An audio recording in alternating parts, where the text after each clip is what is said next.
Good evening, I'm Ian Ross and welcome to 7 News.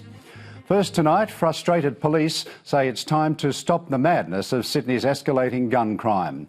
The latest shootout in a hotel car park has been linked to a family feud and the theft of pistols from a security firm. Tonight we can show you exclusive video of the gun battle as it happened.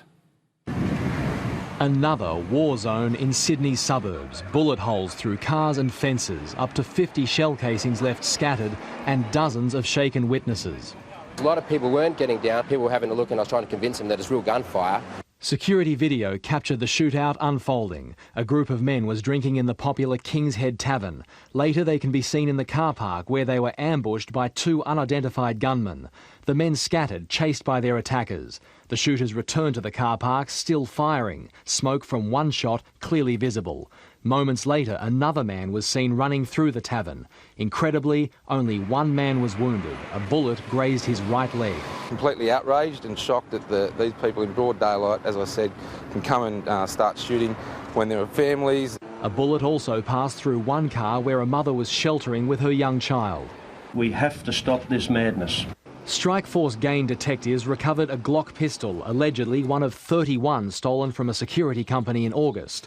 Also found Glock magazine clips modified to hold 30 bullets.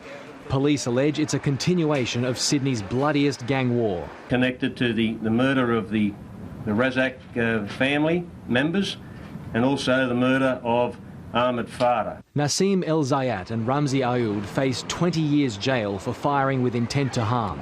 Magistrate Hugh Dillon told Sutherland local court it was a miracle no one was killed. Citing the risk of more revenge attacks, the magistrate refused bail and the 2 men will appear in court again in February. Robert Ovadia, 7 News. Just hours after the gun battle, Strikeforce detectives were called to another shooting. A 59-year-old father was murdered on the doorstep of his Merrylands home. Police believe he wasn't the intended victim. Grief and anger on the streets of Merrylands. Father of 3, Saeed Franji, shot dead on his front porch with bullets that may have been meant for his sons. Our intelligence would indicate that he was not the primary intended victim. The gunman had brazenly waited in a car in front of the family home, opening fire on Saeed's daughter as she approached, then killing her father when he rushed out to investigate. The vehicle was parked out the front in the driveway, and our understanding is the lady approached to see whether she could assist to give them directions. It's not the first time there's been gunfire at the Merrylands home. In September, the house was sprayed with 50 rounds during a drive-by shooting. This morning, friends gathered to mourn, all under the watchful eye of police. Neighbours describe an attack as quick as it was brutal.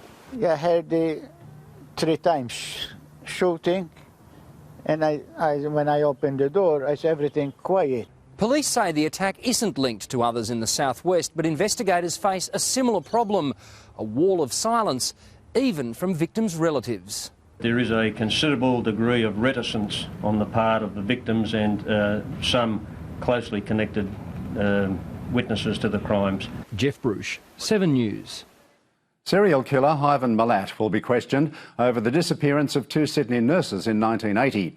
Gillian Jamieson and Deborah Balkan, both 20, were last seen leaving Parramatta's Tollgate Hotel.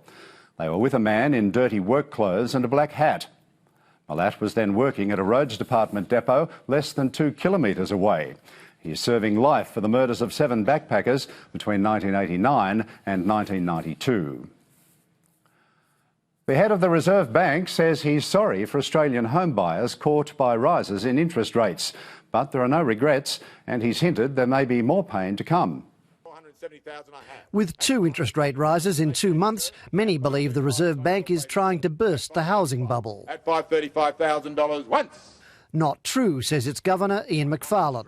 Monetary policy has to be set taking into account the average of all parts of the economy, not just to what is happening to one sector. But appearing before a parliamentary committee, he regretted that homeowners are caught in the squeeze. And I feel sort of sorry for people who have just taken out a mortgage and then interest rates go up. It's been necessary to keep a lid on inflation as world growth picks up. And because they go up early, they don't have to go up as far. Mr Macfarlane says the aim is to get interest rates back to what he calls normal, 5.5% to 6%. With rates now set at 5.25%, that leaves room for one more rise. Certainly inflation isn't a concern according to mid-year official forecasts released by Treasurer Peter Costello. Economic growth is predicted to rise to 3.75%, unemployment remains steady on 5.75%, and inflation's down to 2.25%. This is the payoff of 7.5 years of hard work. And the government says its budget surplus is now $4.6 billion, less than the $7 billion expected after spending on Medicare, the drought and defence commitments. But that still leaves plenty of room for election tax cuts. In Canberra, Glenn Milne, 7 News. Labor's new leader, Mark Latham, is tapping into national security fears by creating a shadow portfolio of Homeland Security. Sydney's Robert McClelland will be the shadow spokesman, taking in issues from border protection, crime prevention and terrorism.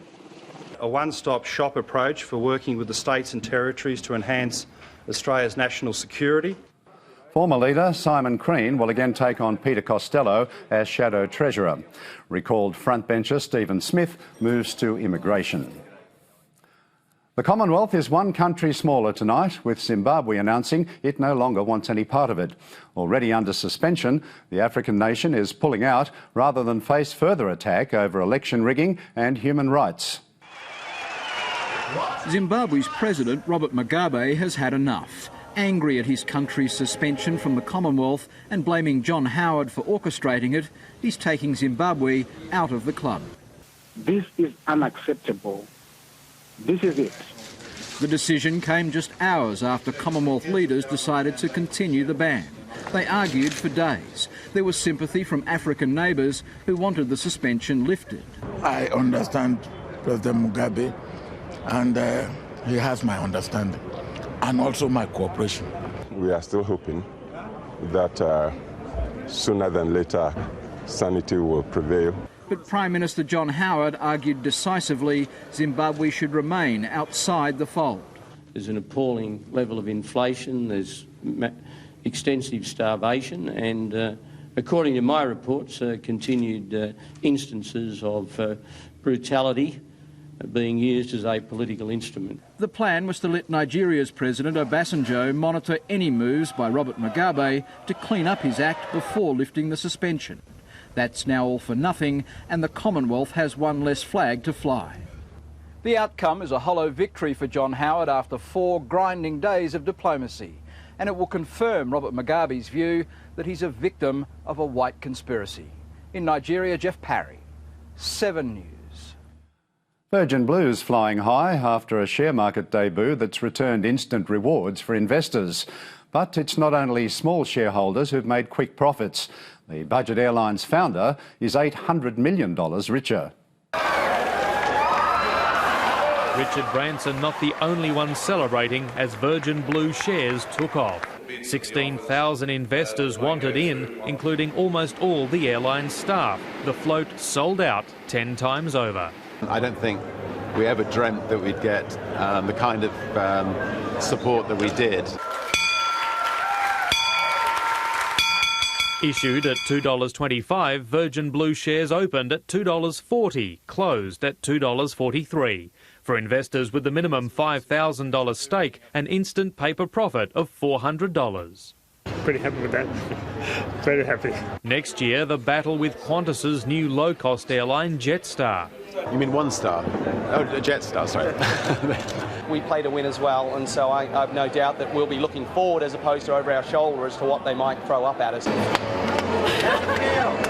If Richard Branson looks happy, well, he should be. So far, he's made around $800 million selling shares in the airline. Not bad for an original investment 3 years ago of around $20 million. Experts say this float has also helped restore investor faith. We've had in the past the concerns about AMP and also Telstra, but this stunning debut from Virgin shows that investors have really warmed back to the share market. Paul Caddick, 7 News. Virgin Blue made 8% on its issue price, a tidy profit. Qantas almost unchanged, down 1 cent. Macquarie Bank up 39 cents and St George off by 25. Commonwealth Bank shares gained 19 cents, Telstra lost 4, and the ASX 200 dropped 5 points. The Australian dollar is now buying over 73.5 US cents. As parents flock to the shops to stock up on Christmas presents, they're being warned about dangerous toys. The Department of Fair Trading has pulled dozens from the shelves, saying some of the banned toys could even kill. They look like enough fun to make this Christmas the best ever. Oh, Santa! But in the hands of some children, these toys could be dangerous. There is no doubt in my mind that some of the toys that are here today are potentially lethal. This mouthpiece comes right off and becomes a choking hazard. And like most of the 45 toys on this year's banned list, it's too easy to pull apart. But among the worst examples is this rattle set. It's marketed at 3-month-old babies. But there's a warning not to let a child under 3 years anywhere near it. For those choosing the perfect gift for their special little someone, the safety formula is pretty simple. A little common sense goes a long way. It's all a recipe, I guess, isn't it? For pick the right store, pick the well-known brands, read the labels, do everything you can do as a parent to make sure that you get the things right. Most of the banned toys were imported from Asia and were found at cheap discount stores. So the toy looks fairly reasonable for the price you pay. The problem is the price you pay might be too much. The full list of banned toys is available on the internet at www.fairtrading.newsouthwales.gov.au. Damien Smith, 7 News. New South Wales gets its green report card. That's next on 7 News. Also, Nicole Kidman's Hollywood premiere of her gritty new movie. And the Navy offers a chance to buy your very own warship.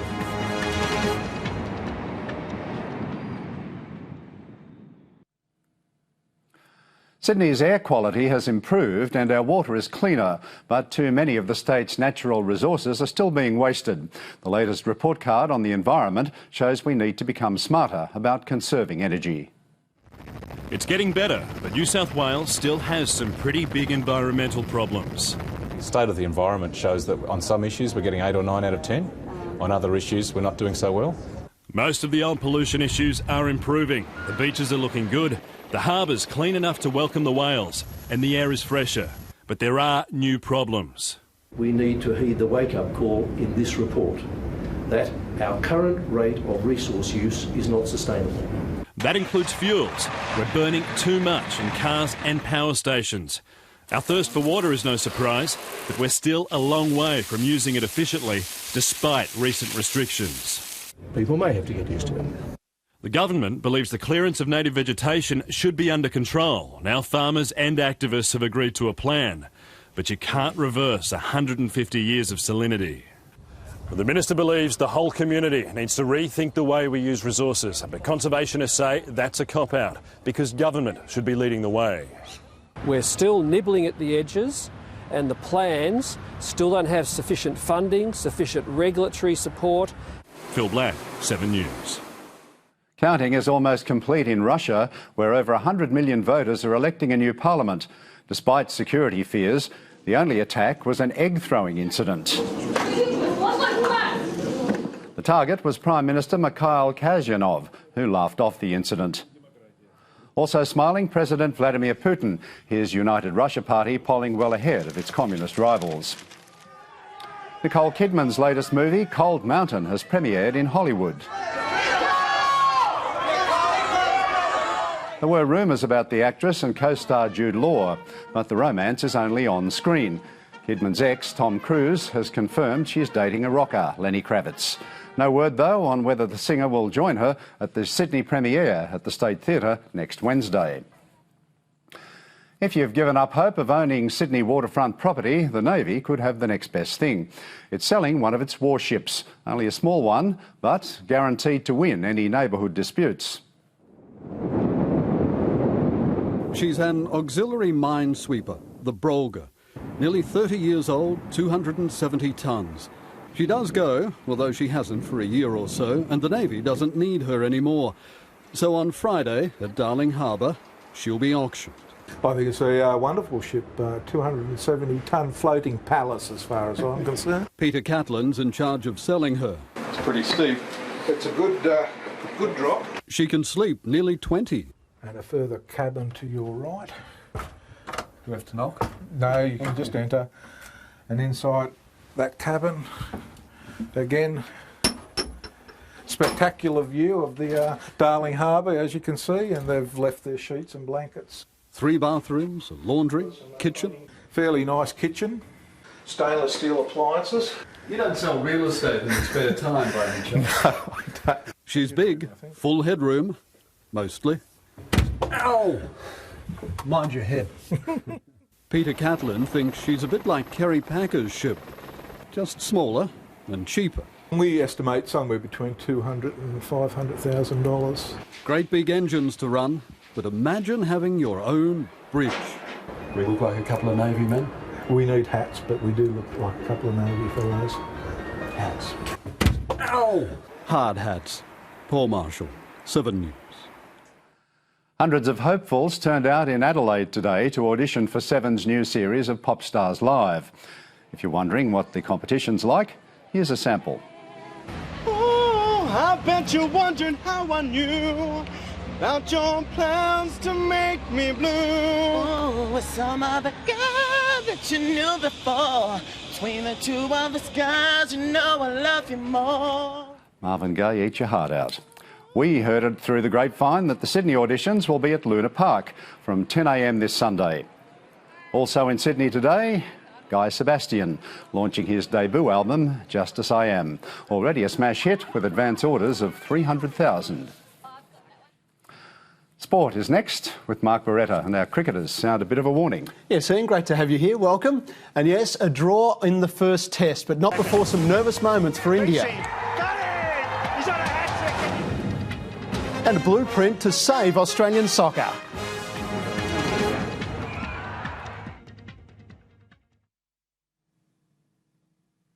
The first test has ended in a draw, but not before some final day excitement at the Gabba. After Damien Martin and Steve Waugh scored unbeaten half-centuries, the Australian captain set India the unlikely target of 199 off 20 overs. Resuming on 6 for 362, the Indians lost 2 wickets without adding to their overnight total. The tail had some sting in it. Harbhajan and Zahir. That one much better. In fact, it's gone all the way. The spin of McGill wrapped it up. Or knocked him over. Would the Australians make a game of it? Justin Langer with the chance to sit back and watch. Well bowled, very good. After a scratchy start, Ricky Ponting and Matthew Hayden began to intimidate the Indian bowling. That's huge. By the time Ponting went for 50, the match was heading for a draw. Who's got him? Matthew Hayden became the first batsman to make 1,000 test runs in 3 consecutive calendar years. But on 99, at better than a run a ball, 1 sweep too many. Man out there, and he's got him.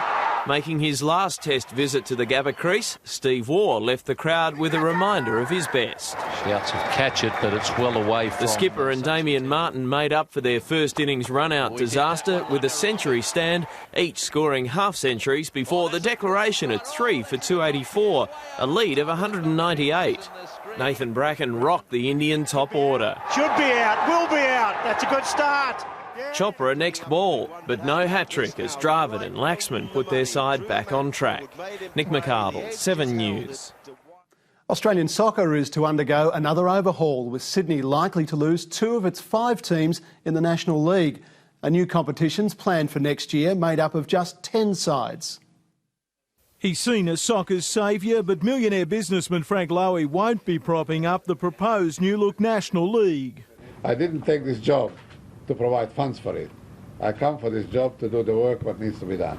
And with clubs losing $52 million in the past 3 years, the Australian Soccer Association chairman says it's time to cut the competition back to 10 teams. The clubs need to take a different perspective of where they're going to be. There'll be a new ball game.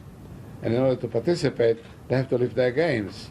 The NSL Task Force recommends Sydney lose 2 of its 5 teams, but even if sides raise the proposed $5.5 million budget, there's no certainty to win a franchise. I think it's a slap in the face for us clubs that have been around for a while. The Sydney United treasurer thinks they're asking too much. We have no World Cup qualification, we have no media partner, we have no commercial rights. So what are we giving potential investors return? But if we're going to have a domestic competition that we will get people to the grounds, people excited, idols to be created, then this is the chance. I think it's the last chance for people of our era, but it's certainly not the last chance for the game. I mean, the game will ultimately get there, it's just that we'd like to see it happen. Lowy hopes to get the Summer League going by October. Patrick Mollahan, 7 News. Yeah, Ian, a lot of work to get done in 10 months. That's it for Sport Tonight. See you tomorrow. OK, thanks, Mike. Next in 7 News, meet Sydney's new weather presenter with the latest on when it's going to get warmer.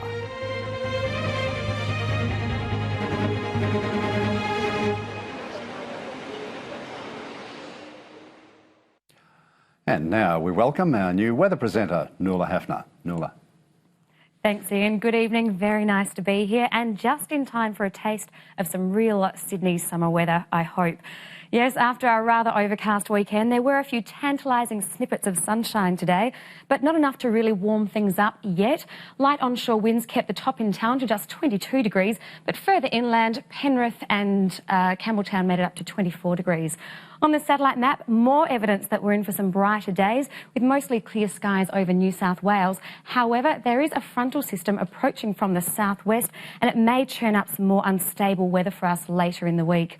Interstate tomorrow, Darwin, Brisbane and Melbourne can all expect a few late thundery showers. Some early drizzle in Hobart, but a fine day elsewhere. On the waters, winds will turn a light easterly in the afternoon with slight conditions on a 2-metre swell. Sunrise is set for around 20 to 6, sunset just before 8 o'clock. Across Sydney tomorrow, after another cool and cloudy start, the sunshine should break through for some of that warmer weather I was talking about. Up to 25 in town, but cracking 30 in Richmond, Penrith and in Campbelltown. As the mercury creeps up though, so does the pollen count. Medium levels are forecast for tomorrow. And looking further ahead, Wednesday stands out as the pick of the week, sunny and 28 degrees. Still warm but increasingly humid on Thursday and on Friday, ahead of the threat of some late stormy showers around for the start of the weekend, I'm afraid, Ian. Always on the weekend. Should I cancel my tennis match? Yeah. Thanks, Nuala. That's 7 News to now. On Sunrise at 6 a.m. tomorrow, the final word on toys that won't break the bank this Christmas. I'm Ian Ross. Thanks for your company. Good night.